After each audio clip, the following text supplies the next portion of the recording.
support for same-sex marriage, the president is in a fundraising frenzy. Just coincidental? To Republican presidential candidate Governor Mitt Romney. Governor, good to have you. Thank you, Neil. Good to join you. He is raising a lot of money. By one account, $1 million in 90 minutes, Governor. Likely $15 million tonight at George Clooney's house. A lot of his base coming out even stronger since this decision. Are you getting anything like that from your folks?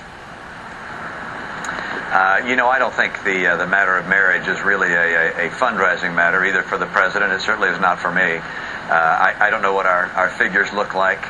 We just had a fundraiser here in Omaha, Nebraska. It was very successful. Have another one scheduled for Kansas City this afternoon. That'll be successful as well, I'm told. But I hope the issue, as tender and sensitive as the marriage issue is not a source of fundraising for either of us.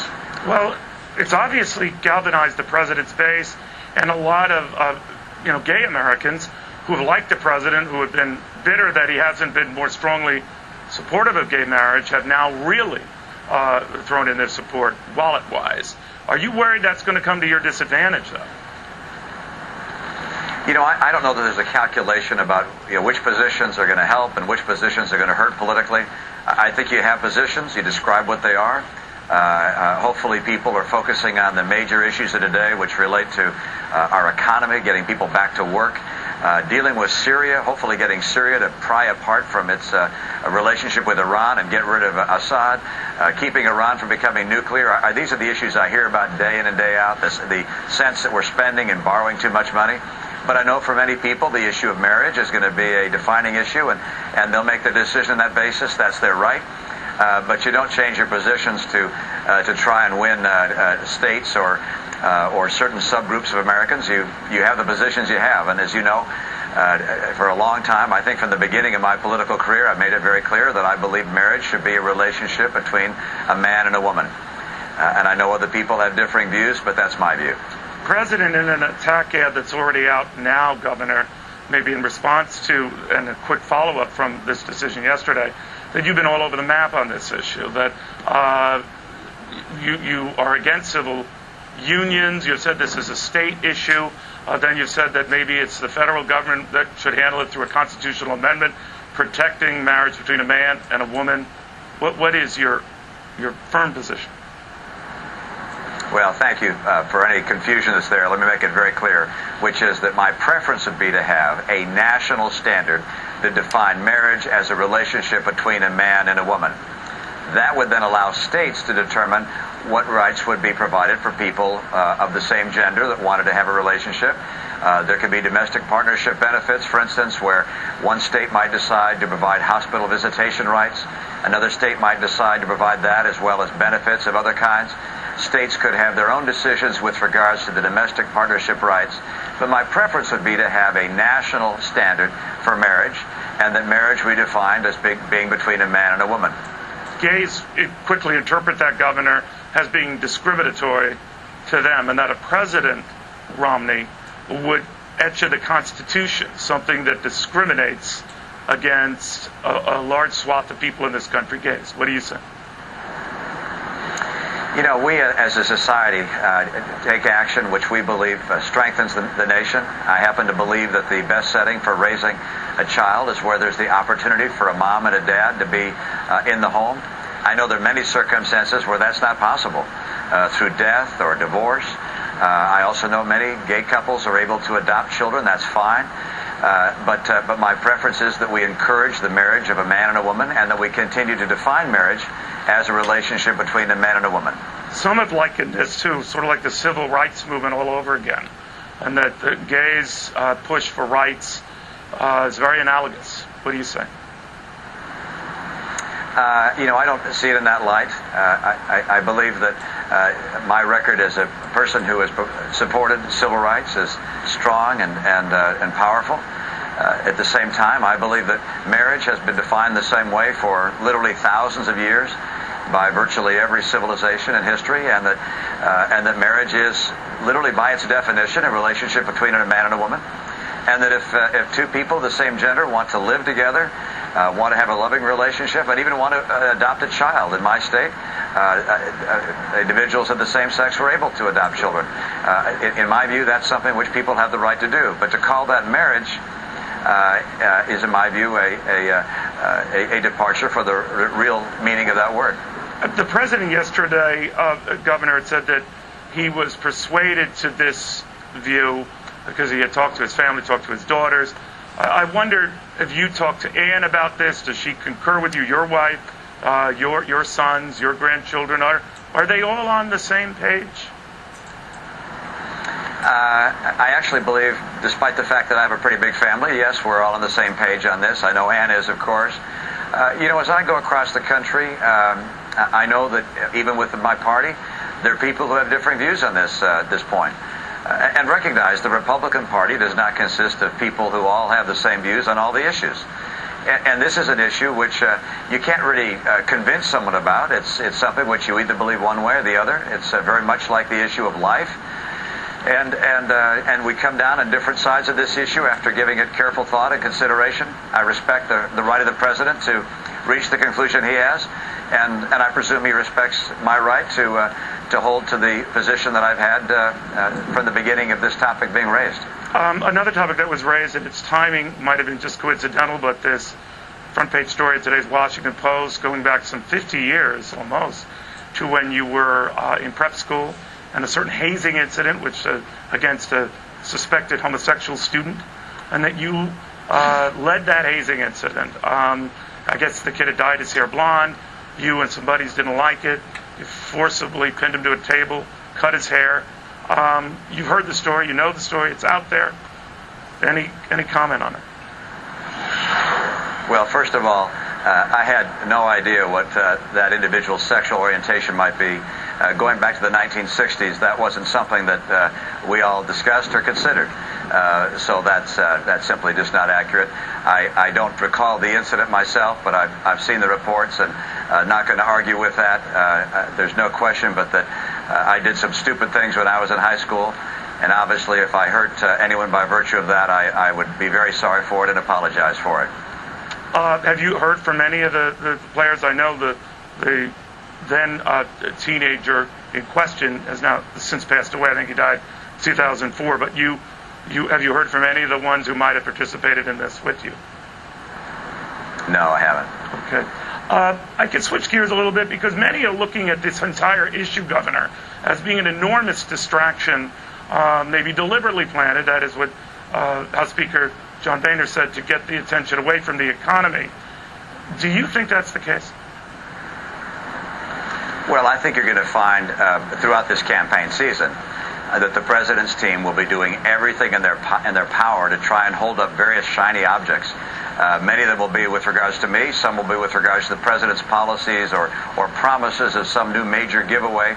All these things designed to take people's eye off the ball, which is the massive deficit this president has put in place, his inability to develop our energy resources in this country, his Obamacare, which is not attractive at all to the American people, and an economy which is stumbling along, which should have recovered a long time ago, and as a result, a lot of people are out of work.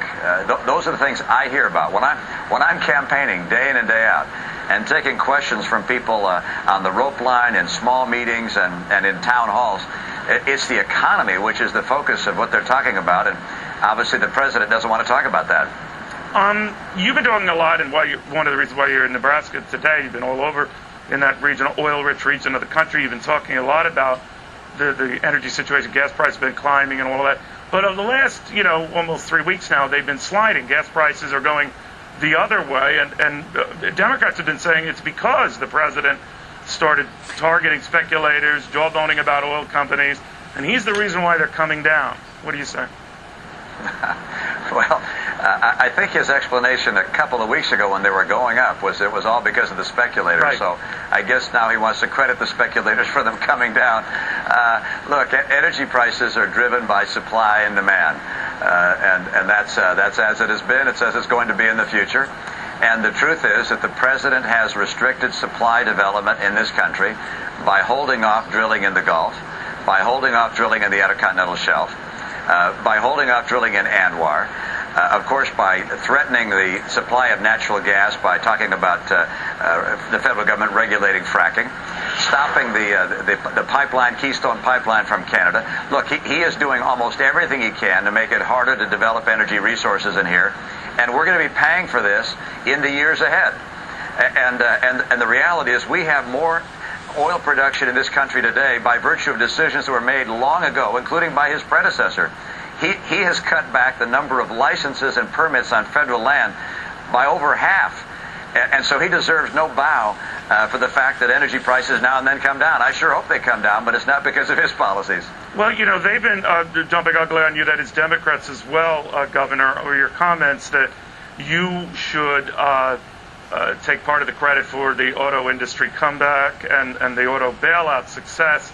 The president termed it an Etch-a-Sketch moment for you. Former Michigan Governor Jennifer Granholm said that you knifed us in the back for taking the auto rescue credit. What were you really saying there? Because if my memory serves me right, you were dead set against that rescue. Here was what I said, and it's written down in an op-ed where you can take a good look at it. This was when the auto executives went to Washington, flew down there in their company planes, and said they needed a bailout. And I wrote an op-ed. This was back when George Bush was president, and I said, don't write them a check. They need to go through a managed bankruptcy. They have to get rid of the excess costs of the UAW and other excess costs. And then the government can help support. But don't write them a check. And I know the head of the UAW, he said that's absolutely wrong. These companies can go through bankruptcy. It would never work. But you know what? That's finally what happened. The president finally came around, and they went through a managed bankruptcy, and now they're back on their feet. Yeah, but they went through a managed bankruptcy with a lot of taxpayer dollars. That's where were you trying to draw the distinction there? Because Mark Zandi of Moody's said without all those taxpayer dollars backing up the bailout, the bankruptcy filing that was pretty much, as you said, the case, would have never been possible. In other words, a bankruptcy filing alone, these guys still would have been in deep doo-doo. Do you agree with that? Well, what I said at the time was, in that op-ed, I said as they go into bankruptcy, if government support is needed, if the government, for instance, has to provide guarantees, then that's something I would be open to. Obviously, we don't want to have the auto industry liquidated, go out of business. And I was on Fox and also on Meet the Press and other places talking about this. We're not going to have the industry go out of business, but it needed to go through bankruptcy to get rid of those excessive costs before the government support would kick in. And frankly, we spent, I think $20 billion before the president finally decided to let the companies go into bankruptcy. That's what he should have done from the very beginning. If you don't mind getting a little personal, Governor, wasn't that long ago your wife, Ann Romney, was under attack by many Democratic strategists, famously Hillary Rosen, who said she never worked a day in her life. Now, I know she has spoken to, I've spoken to her, of course, and she will be speaking to my colleague Martha McCallum on this subject. You were incensed, but reservedly so, in your response to this. Why? I guess I save my energy and anger and try and be a bit more measured. I think but this was your wife they were talking about. They were saying some really outlandish things. And did you, as just a husband, say, wait a minute? Yeah, of course. I mean, look, Ann is not only the person I love, she's my hero. She's my life hero. She's an extraordinary fighter. She did one of the most difficult things you can do in America, which is she raised 5 boys and raised them well, and they're good husbands and fathers themselves. It's an extraordinary thing, and she gets the credit for that. And she did that, by the way, shortly thereafter with disease MS affecting her and ultimately breast cancer. She's helping raise grandkids. Actually, just yesterday, she spent 7 hours holding our 2 new grandchildren, twins. Congratulations. She's an amazing Congratulations, woman. by the way. Yeah, thank you. But, I know that there are some people who don't understand the kind of role she's had. And I try and not worry too much about what other people say. Does it bug you, though, on the campaign trail itself, that you're portrayed as just not hip? You can't sing. You've said yourself you're not cool. The president's cool. He can sing. It almost makes me wonder whether you need a hip or cool running mate.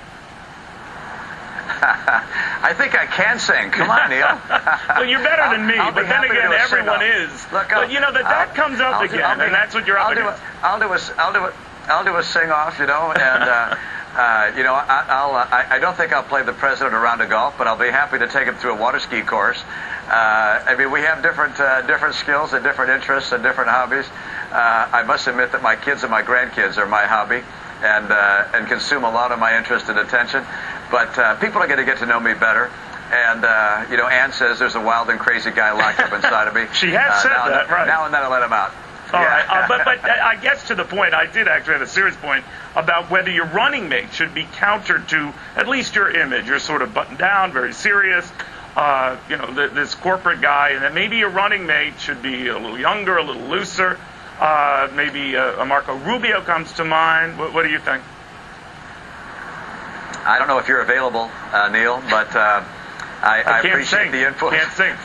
We're doomed. I can't sing. Okay. Frankly, I think what the American people would look for in a vice president is someone who they believe could be president if that were necessary, and that's probably the quality that's most important. Very quickly and very finally, Governor, there's a distinction in some of the polls that show how registered voters feel versus most likely voters. Our Dick Morris has been looking at this most likely voter type polling that shows you doing much better in among that group that is, again, most likely to show up at the polls, we're told. And that you could be doing markedly better than the media officially says. Now, you and your guys crunch these numbers. Is that the case? Is your data telling you that? That's encouraging. I had not heard that. I don't look at a lot of polls, to be honest, Neil, because I happen to know that 6 months out, they really don't tell you much of anything. It's going to be very different between now and November. My guess is at some point I'll lead. At some point he'll lead, probably by a lot in both directions. But at the final analysis, I expect the American people are going to say, who is it that will make sure that we have an America that creates the kind of jobs and the rising incomes that we need and that our kids need, and that can slay this deficit beast. And I can, and he can't, and I've proven that, and he's proven that he can't. So I think that's how I win. Governor Romney, thank you for taking the time. We appreciate it. Thanks, Neil. Good to be with you. Governor Mitt Romney.